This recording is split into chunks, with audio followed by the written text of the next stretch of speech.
Day 1 presents a rosemary castle potatoes recipe from Eat Fresh. First thing you want to do is preheat your oven to 425.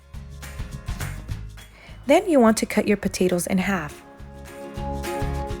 Place your potatoes in a large bowl.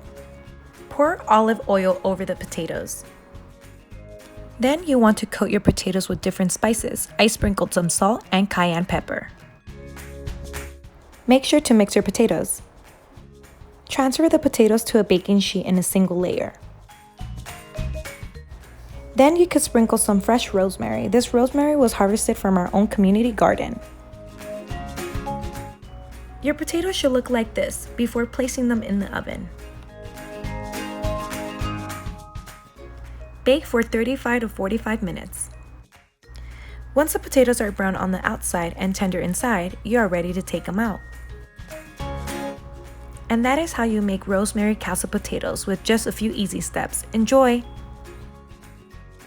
This healthy side dish contains vegetables, which are your small white potatoes. For each of your daily meals, try to have the 5 food groups. If a recipe does not include the 5 food groups, it is okay as long as you can include them in your next snack or meal. Thank you for watching!